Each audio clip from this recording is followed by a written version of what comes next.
So the poem that I'm going to perform for you guys today is called Viva la Pluto. And if you don't know what that means, then you probably don't spend an unhealthy amount of time on Tumblr, which is a good thing.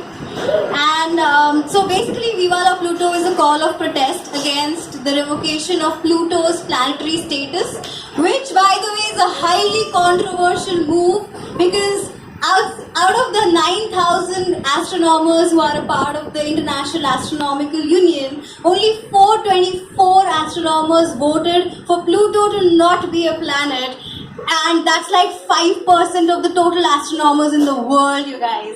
And for someone like me, who was like a sad, friendless, and slightly deranged child who used to talk to planets as a kid, this was a personal loss.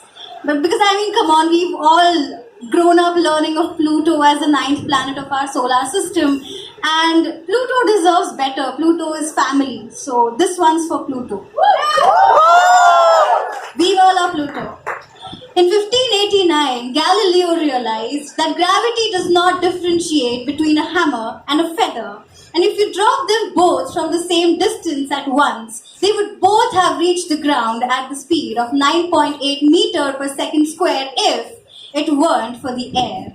And he had no way to prove this but for a sheer conviction and belief in mathematics and physics.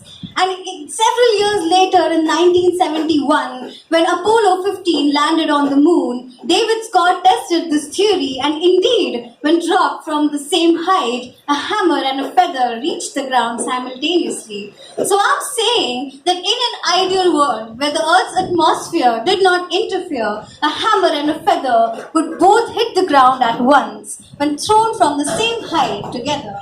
Because indeed in an ideal world, we would have made science our religion and worshipped men like Galileo, who would not have had to die for stating that we were not the center of the universe and that the universe did not revolve around us.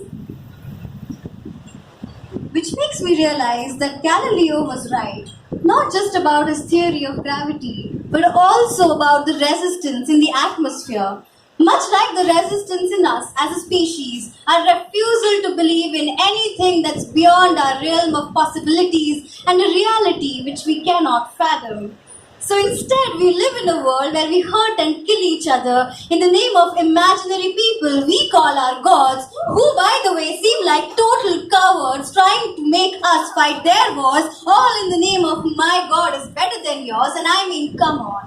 We can't even picture them to look any different from us. We've given them a beard and a few extra limbs, and they even speak in our respective tongues. Could there even be a bigger proof than this of human arrogance? Galileo died for us too in a way, but you don't see anyone coming forward to defend his words because everyone would rather believe something written by a guy who made wine out of water.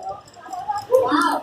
Something very unfortunate happened in August 2006 when 424 scientists gathered at the International Astronomical Union and decided to change the whole definition of what it meant to be a planet and voted that Pluto was simply not worthy to be it. Imagine just 424 people out of a 7.5 billion getting to make this heartbreaking decision, but like I said, we're all about resistance towards things we cannot fathom, towards planets that don't look like ours, and people who don't look like us. But I will not let a bunch of scientists tell me what Pluto is or isn't. For me, it will always have a place as the ninth planet of our solar system. And I will not stand by and watch the persecution of the Rohingyas and the Syrians, and I will not let a Donald Trump tell me that transgenders cannot serve their own country as if these are all some lesser humans. I will go to war if I have to, not for a God that I've never seen, who may or may not even look like me, but for my fellow humans, who may or may not even speak my tongue, but I will continue fighting till they're forced to acknowledge the voice of the entire 7.5 billion, and a handful of people in power no longer get to make bad decisions. And then maybe someday we will finally have done justice for all the Plutos of the world we live in.